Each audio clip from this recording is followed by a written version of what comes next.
जय गुरु जी। माघ महात्म 24वां अध्याय।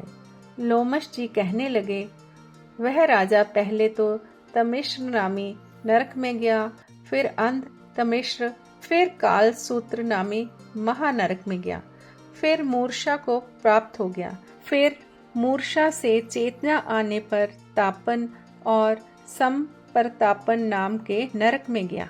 अनेक दुखों को भोगता हुआ वह प्रताप नामक नरक में गया। तब काकोल, कुड़मल, पूर्त, मृतिका, लोह शंकु, मृजीप आदि नरकों में होता हुआ 80 पत्र वन में पहुंचाया गया। फिर लोहधारक आदि नरकों में गिराया गया। भगवान विष्णु के साथ द्वेष करने के कारण वह 21 युग तक भयंकर नरकों की यातनाएं सहता रहा। यातनाएं भोगता हुआ नरक से निकलकर हिमालय पर्वत पर बड़ा भारी पिशाच हुआ। उस वन में भूखा और प्यासा फिरता रहा। उसको मेरू पर्वत पर भी कहीं खाने को नहीं मिला और ना पीने को जल।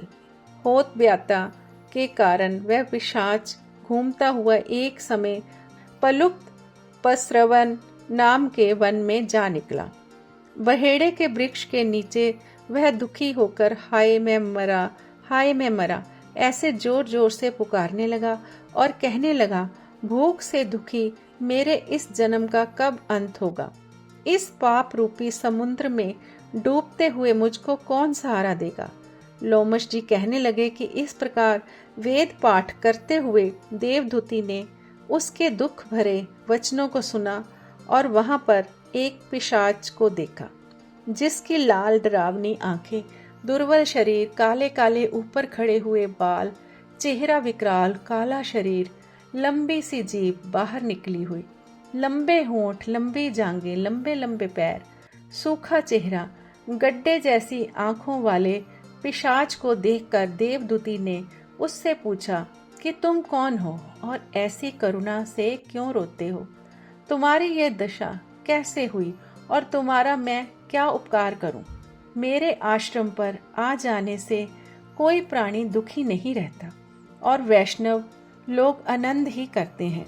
सो हे भद्र, तुम अपने इस दुख का कारण जल्दी कहो, क्योंकि विद्वान मनोरथ पाने के लिए विलंब नहीं किया करते।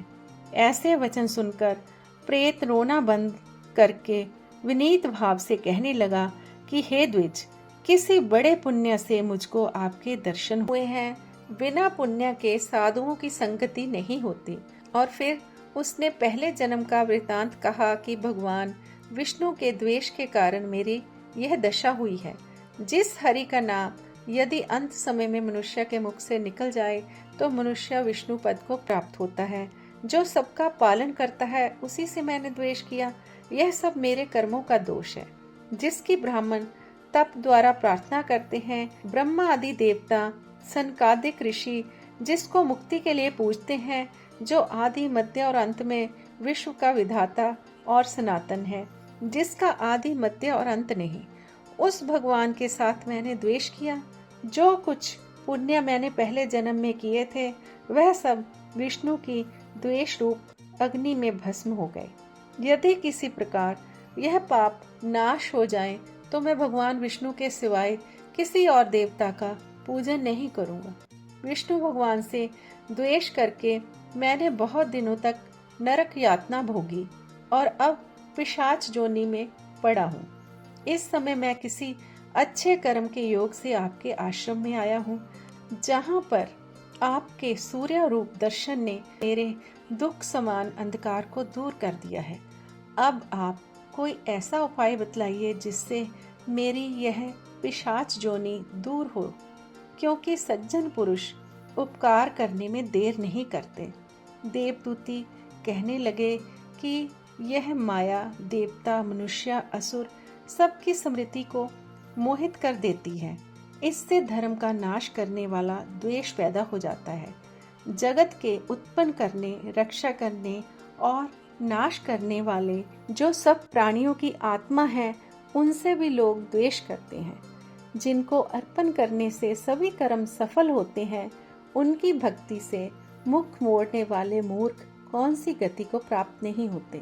चारों वर्णों को वेदोक्त हरि का भजन करना ही उत्तम है, अन्यथा कुमार्ग में चलने वाले मनुष्य नरक के गामी होते हैं। इसी कारण वेद विरुद्ध कर्मों को त्यागना चाहिए। अपनी बुद्धि से बचे हुए धर्मों के मार्ग पर चलने से मनुष्य परलोक के पथ का विनाश करते हैं। वह वेद, देवता और ब्राह्मणों की निंदा करते हैं। झूठे मन कल्पित शास्त्रों को मानने वाले नरक में जाते हैं। देवादिदेव विष्णु से विमुख होने वाले नरक में जाते हैं। जैसे द्रविड़ देश का राजा नरक में गया, इस कारण इनकी निंदा नहीं करनी चाहिए। वेद में ना कही गई क्रिया को भी नहीं करना चाहिए। लोमश जी कहने लगे कि ऐसा कहने पर मुनि ने पिशाच को सुमार्ग बतलाया कि माघ मास में तुम प्रयाग में जाकर स्नान करो, उससे तुम्हारी ये पिशाच जोनी समाप्त हो जाएगी। माघ मास में प्रयाग में स्नान करने से मनुष्य पहले जन्म के सब पापों से मुक्त हो जाता है। वहां पर स्नान करने से मुक्ति प्राप्त होती है। इससे बढ़कर और कोई प्रायश्चित नहीं। संसार में यह मोक्ष और स्वर्ग का खुला हुआ द्वार है। गंगा और यमुना का संगम त्रिवेणी संसार में सबसे उत्तम तीर्थ स्थान है। पाप रूपी बंधन को काटने के लिए यह कुल्हाड़ी है। कहाँ तो विष्णु, सूर्य, तेज, गंगा, यमुना का संगम और कहाँ यह तुच्छ पाप रूपी तृण की आहुति। जैसे घने अंधकार को दूर करने वाला शरद का चंद्रमा चमकता है, उसी तरह संगम के स्नान से मनुष्य पवित्र हो जाता है। मैं तुमसे गंगा यमुना के संगम का वर्णन नहीं कर सकता, जिसके जल की एक बूंद के स्पर्श से केरल देश का ब्राह्मण मुक्त हो गया। ऋषि के ऐसे वचन सुनकर प्रेत के मन में अत्यंत शांति उत्पन्न हो गई, मानो सब दुखों से छूट गया हो। प्रसन्नता से उसने विनय पूर्वक ऋषि से पूछा, बोल विष्णु भगवान की जय।